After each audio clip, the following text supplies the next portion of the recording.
The players are presented with a very tempting offer, while the search for a traitor takes an uncomfortable turn.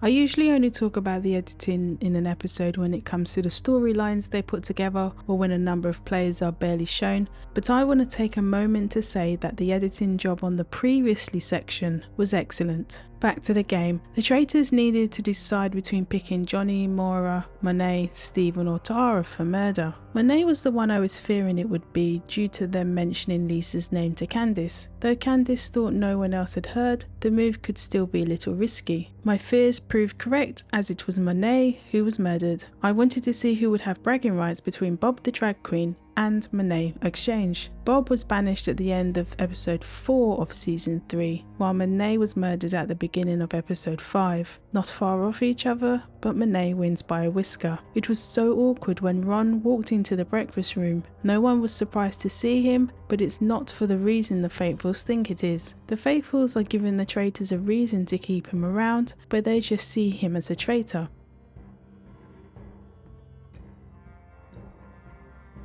The mission was a wet affair as it saw the players split into teams of 4. They had to search for coins inside a fountain, but they needed to find specific coins that would have a location on them. The problem was there were a lot of decoy coins and the water in the fountain wasn't exactly clear. At each location there was a statue that needed to be brought back to the fountain. They had to retrieve 8 statues within 30 minutes. If they were all returned in time, then $16,000 would be added to the prize pot, but if any statues were missing, then no money would be banked. The added dimension that could later have some bearing on the game was that there were shields at the base of each statues. If no one took a shield, then there would be no murder that night, but all it took was for one player to take a shield and the traitors would have free reign on the rest of the Faithfuls. While the first set of statues each had a single shield to tempt them, both the teams that consisted of Candice, Colton, Lisa and Mark, and the team with Dorinda, Johnny, Michael and Natalie both found 4 shields at the last 2 statues. Highly convenient that they happened to be the last 2 statues that needed to be found. That's not suspicious or anything.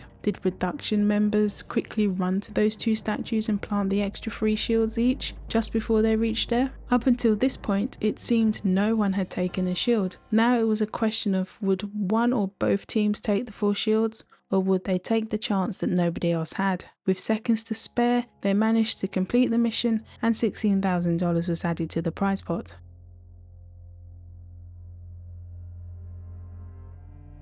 As the situation between Colton and Michael was escalating before the roundtable, I was bracing myself because I didn't think this was gonna go down well. In one corner you had Colton, who is the equivalent of a gunman shooting with a blindfold on. You'll know he'll hit a target, but a lot of innocents are gonna be hit in the process. Then you have Michael, where it doesn't take much, but if you keep poking the bear, he's gonna destroy what's in the whole room. 2 players that many fans questioned if they should even be on the show. We all heard Michael use the wrong C in his speech about Colton, saying commiserating instead of wait. I don't even know what word he was trying to use. Why did he keep saying commiserating? What did he even mean? Thank you Rob R for telling Michael the actual meaning of commiserating.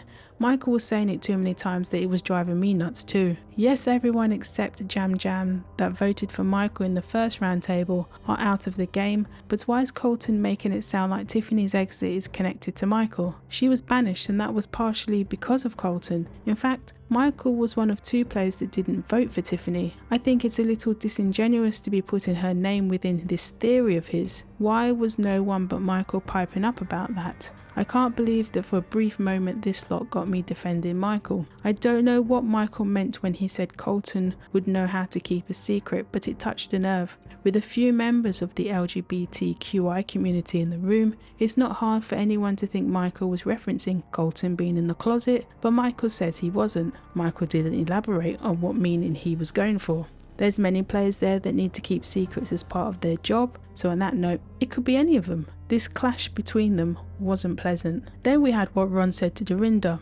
Ron's game plan is completely wrong. He doesn't want to get to know people or talk about himself because it ends up forming biases. It's a social strategy type game and he's missing a key thing. Players need to trust you. Trust you when you bring something to the round table, trust that you're faithful, and trust that you're someone to take to the end game. They trusted him once and the information led to a faithful being banished. It seems there's been no effort to win any trust back. Ron is not playing to win. He's not fully playing to be helpful outside of the mission. I don't know if part of that is because he's been ostracized by the group or it's him taking himself away from them. He's only being kept in by the traitors because there's so much suspicion on him. If he miraculously made it to the end, no one will share the money with him because he hasn't given them a reason to trust him. Michael's banishment was inevitable. It was just a matter of when and not if. The production team knew exactly what they were doing when they cast a couple of these players.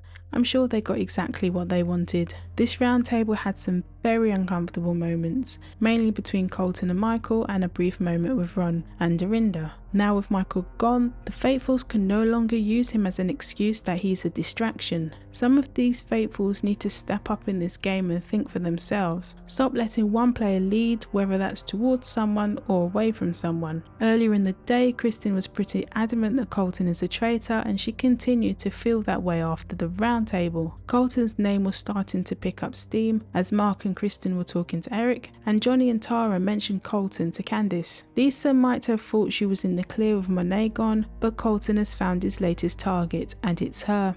Can you imagine how bigger his head is going to be if he manages to get Lisa banished? Colton said this in front of Dorinda, Moira, Robert and Jam Jam, citing her over-the-top acting at breakfast, voting for Portia, and the fact Lisa is quiet at the round table. I had a feeling Lisa voting for Portia would be used against her. Dorinda also noticed Lisa's quietness at the round table. I thought Robert might keep that information to himself, but he told his fellow traitors. That's been the interesting part of these traitors. 2 times they've heard Lisa's name amongst the Faithfuls, and Candice and Robert have come back to the turret with the information. In both situations, I wondered if they would be willing to keep that information to themselves and let the chips fall where they may. They are already proven that they are looking out for each other as much as they can. We still don't know if anyone took a shield, and we won't know until the next episode when we see who enters breakfast.